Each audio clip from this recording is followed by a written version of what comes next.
इस झोंपड़ी में मेरी बीवी रहती है, हम दोनों बहुत खुशी खुशी रहते हैं। मेरी बीवी मुझसे बे इंतहा प्यार करती है, लेकिन हम गरीब इंसान हैं।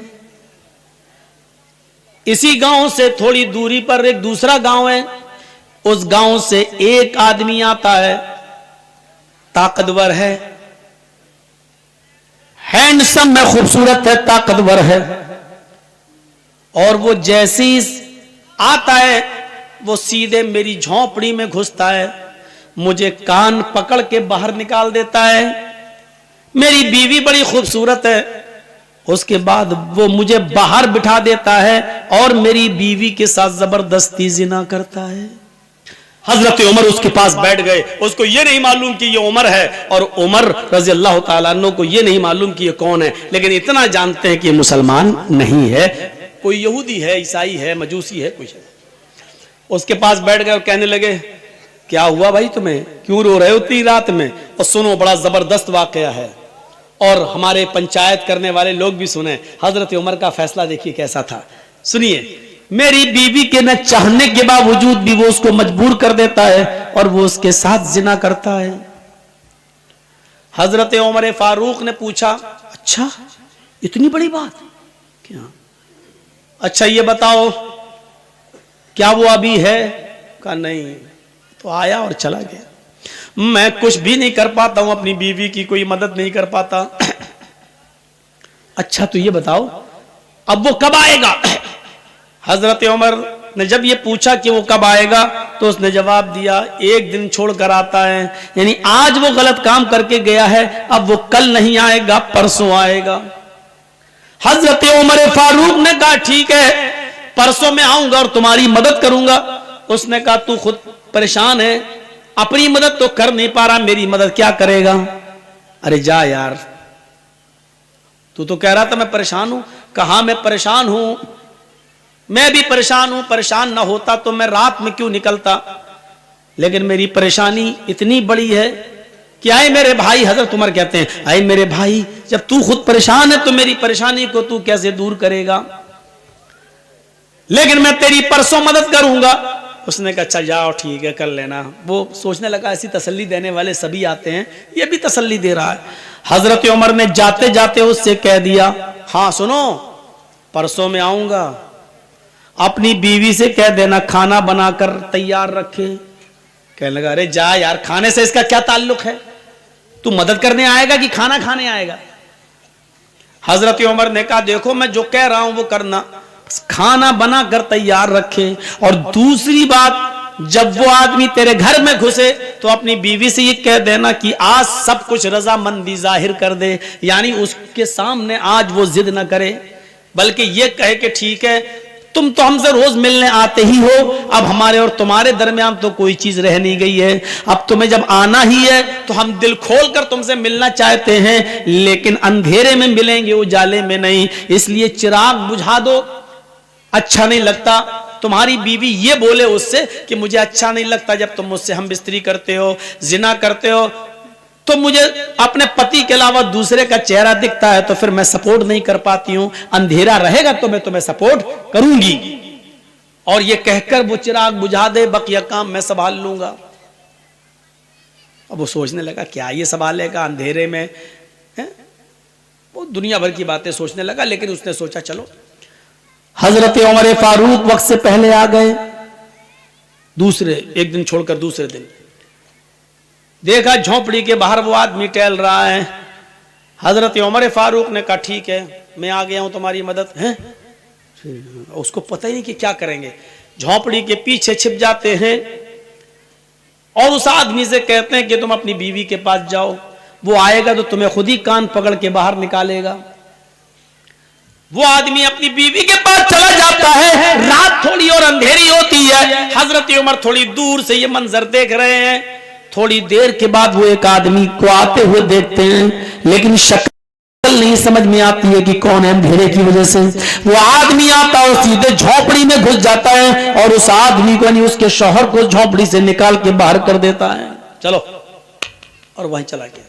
सारे काम समझा चुके थे। बीवी बोली ठीक है भाई अब तुम तो आते ही हो हमारे पास, अब जिद करने से क्या फ़ायदा, हमें भी कोई फ़ायदा मिलेगा नहीं, हम भी ज़िंदगी के मज़े लेना चाहते हैं। एक काम करो, जब तुम हमारे साथ मिलते हो रोशनी में, तुम्हारा चेहरा जब आता है तो पति की जगह जब मैं तुम्हें देखती हूँ तो मैं डर जाती हूँ। एक काम करो, चिराग बुझा दो और उसके बाद हमसे मिलो, फिर देखो हम तुम्हें कितना खुश करते हैं। उसने कहा चलो, अब अपने आप ही तैयार हो गई है। चिराग बुझा दिया।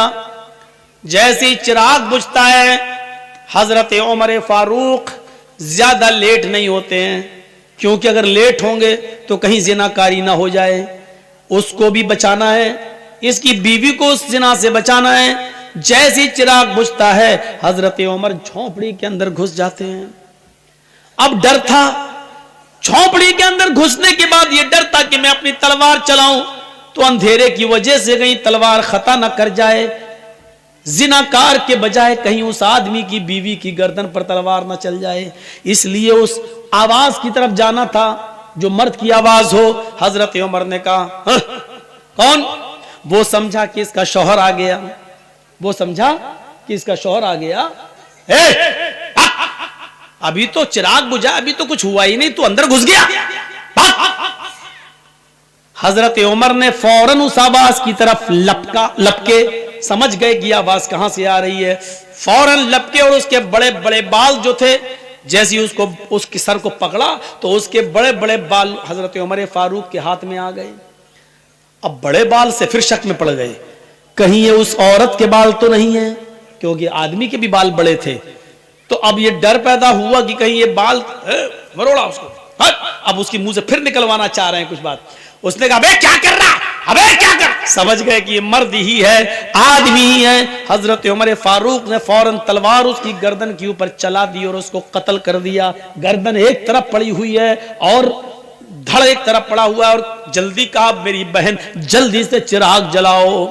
चिराग जलाया, चिराग जैसे ही जला रोशनी हुई, गर्दन एक तरफ देखी, धड़ एक तरफ देखा, नजरें आसमान पे डालते हजरत उमर और कहते हैं अल्हम्दुलिल्लाहि रब्बिल आलमीन। मेरी बहन खाना बना कर रखा था कि नहीं? उसने कहा जी भाई खाना है। फरमाया जल्दी लाओ।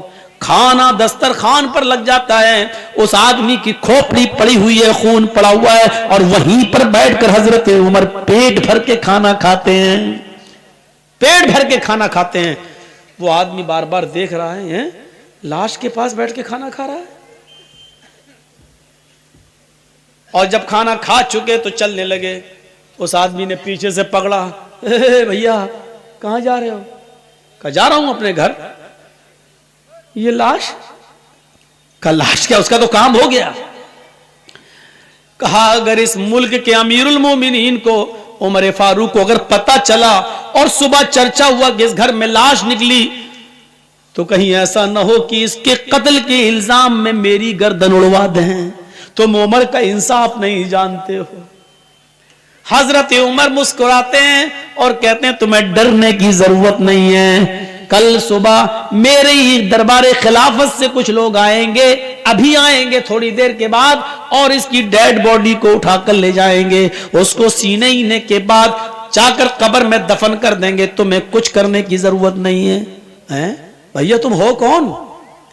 कहा मैं ही अमीरुल मोमिनीन हूं, मैं उमर हूं, और मैं उस दिन तुम्हारी दास्तान सुनने के बाद बहुत परेशान हुआ। बस ठीक है मैं जा रहा हूं। उसने कहा अमीरुल मोमिनीन 2-3 सवालों के क्या आप मुझे जवाब देना पसंद करेंगे? फरमाया बताओ क्या है, बताओ क्या है। उसने कहा अमीरुल मोमिनीन इतना बताइए कि आपने खाना बनाने के लिए क्यों कहा था परसों कि खाना बनाकर तैयार रखना, इस कत्ल से खाने का क्या ताल्लुक था? अमीरुल मोमिनीन चिराग बुझाने के लिए आपने क्यों कहा था? क्योंकि अंधेरे में तो डरता कि कहीं तलवार मेरी बीवी की गर्दन पे न चल जाए। रोशनी में तो आप कत्ल और अच्छा कर सकते थे, लेकिन आपने रोशनी के बजाय अंधेरे में कत्ल करना गवारा किया है। आपने अंधेरा क्यों पसंद किया है? जबकि रोशनी में आप किसी को अच्छी तरीके से मार सकते थे, लेकिन रोशनी के बजाय आपने अंधेरे में कत्ल किया। اور جب آپ نے لاش دیکھی تو کسی کے مرنے کے بعد انا للہ پڑھا جاتا ہے، لیکن میں نے آپ کی زبان سے سنا ہے کہ آپ نے انا للہ کے بجائے جب لاش دیکھی تو الحمدللہ رب العالمین پڑھا ہے۔ یہ الٹی الٹی دعائیں آپ نے کب سے سیکھی ہو پڑھی؟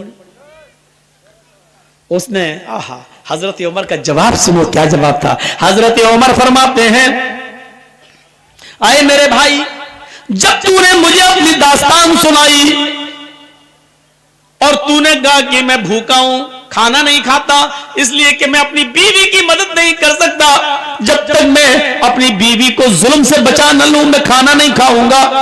جب تو نے مجھ سے یہ بات کہی تو اس وقت میں نے دل میں سوچا اے عمر تو کتنا بد نصیب ہے، تو کتنا مطلب پرست ہے، تیرے خلافت کے زمانے میں، تیرے دربار خلافت میں، تیرے دور خلافت میں ایک غریب آدمی کی بیوی کے اوپر ظلم ہو رہا ہے اور تو بستر پر چادر اوڑھ کے سوتا رہتا ہے، کل قیامت کے دن تجھے جواب دینا ہوگا۔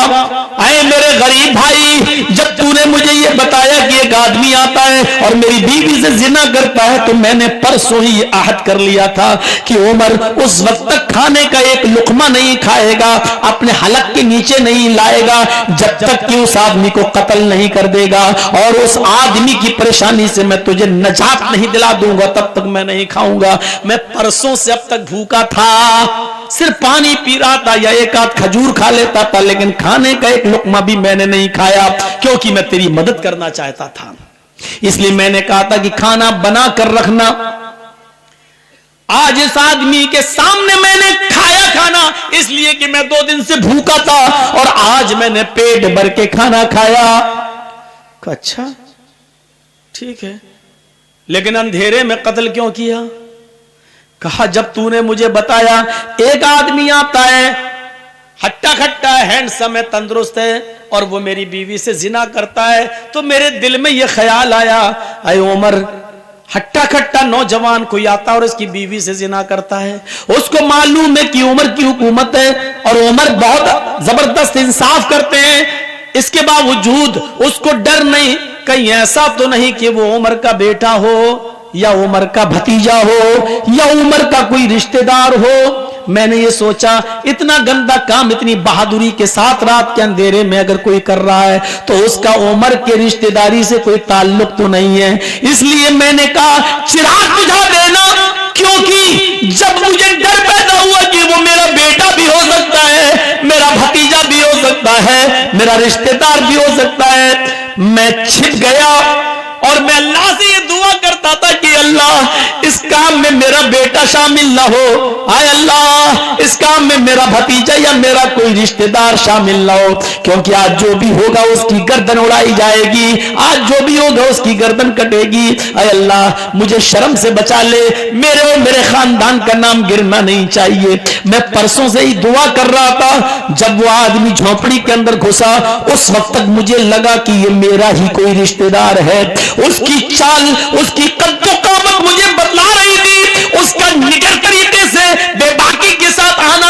اور جھونپڑی میں بے خوف گھس جانا یہ مجھے بتلا رہا تھا کہ وہ میرا کوئی رشتہ دار ہی ہے۔ جب وہ اندر گھسا اور تمہاری بیوی نے اس کو اپنی باتوں میں لپیٹا اور چراغ بجھ گیا تو میں اندر گیا، اور چراغ بجھانے کے لیے میں نے ہی پرسوں کہا تھا تم سے، لیکن چراغ جب بجھ گیا میں اندر گیا، میں نے چراغ بجھانے کے لیے اس لیے کہا تھا کہ اگر چراغ چل رہا ہوتا اور میں جھونپڑی کے اندر گھس جاتا اور میری نظر پڑتی اس مجرم کے اوپر اور پتا چلتا کہ یہ تو میرا بیٹا ہے، میرا بھتیجا ہے یا میرا کوئی رشتہ دار ہے، تو ہو سکتا تھا کہ اپنے رشتہ دار یا بیٹے یا بھتیجے کو دیکھ کر میرا غصہ ٹھنڈا ہو جاتا اور پھر میں اپنی تلوار اس کی گردن پر نہ چلاتا اور تمہیں بلا کر رضامندی کا اظہار کرتا، لے دے کے معاملہ بنانے کی کوشش کرتا اور یہ کہتا کہ کچھ مال لے لے اور معاملے کو یہیں ختم کر دے۔ ہو سکتا تھا اگر میرا رشتہ دار ہوتا تو میں تمہیں مناتا، شاید میری تلوار نہ چلتی، میرا غصہ ٹھنڈا ہو جاتا، اس لیے میں نے چراغ بجھانے کا حکم دیا تھا تاکہ جب میں تلوار چلاؤں تو مجھے یہ پتہ نہ ہو کہ میں تلوار اپنے بیٹے، بھتیجے یا رشتہ دار پر چلا رہا ہوں یا کسی خیر پر۔ پھر میں نے تلوار چلائی، اللہ کی قسم اس وقت تک بھی مجھے یقین نہیں تھا کہ میری تلوار تلوار کس پہ چل رہی ہے. میں یہی سمجھ رہا تھا یہ کوئی میرا رشتہ دار ہی ہوگا. میں نے اپنی تلوار اس کی گردن پہ چلائی. جب تلوار سے اس کی گردن کٹ کے زمین پہ گری تو میں نے کہا چراغ چلاؤ, کیونکہ مجھے یہ دیکھنا تھا کہ یہ کوئی میرا بیٹا, میرا بھتیجا یا میرے گاؤں کا رشتہ دار تو نہیں ہے. جب چراغ تمہاری بیوی نے جلایا اور جب میں نے اس کی شکل دیکھی تو آسمان پر نظریں ڈالی. میں نے اللہ کا شکر ادا کیا, الحمدللہ رب العالمین. اے اللہ, جس آدمی کو میں نے قتل کیا اور جو آدمی زنا کرنے آتا تھا اس کی بیوی سے, نہ وہ میرا بیٹا ہے, نہ میرا بھتیجا ہے, نہ وہ کوئی میرا رشتہ دار ہے. یہ کام بھی ایک یہودی ہی کر رہا تھا, یہودی کی بیوی کے ساتھ. مرنے والے میں کوئی مسلمان نہیں ہے, کوئی رشتہ دار نہیں ہے. اس پر میں نے اللہ تعالیٰ کا شکر ادا کیا اور اس لیے میں نے الحمدللہ کہا, انا للہ نہیں کہا. تو میرے بھائیوں, اس طریقے سے عدل اور انصاف کرتے تھے. چونکہ اس کی بیوی مجبور تھی, وہ زنا نہیں کروانا چاہتی تھی, صرف آدمی کی غلطی تھی, اس لیے حضرت عمر نے آدمی کو قتل کیا, مرد کو قتل کیا اور اس کی بیوی کو اس کے ظلم سے آزاد کرا دیا. تو انصاف یہ ہونا چاہیے اور انصاف کا تقاضا بھی یہی کہتا ہے کہ عدل عدل ہے اور عدل کے ساتھ سمجھوتا نہیں ہونا چاہیے. چار آدمی ادھر سے بیٹھے, چار آدمی ادھر سے بیٹھے, اب رشتہ داری کا منہ دیکھا جا رہا. ایسی بات کہ سانپ بھی مر جائے اور لاٹھی بھی نہ ٹوٹے. مولانا صاحب ایسا راستہ نکالیے بیچ والا کہ کام بن جائے. نہیں, اسلام کی درشٹی میں یہ نہیں. جرم کو جرم کہو, انصاف اور امن کو امن کہو, عدل کو عدل کہو, سچ کو سچ کہو اور جھوٹ کو جھوٹ کہو. یہی اسلام سکھاتا ہے, یہی اسلام کی دعوت ہے. اور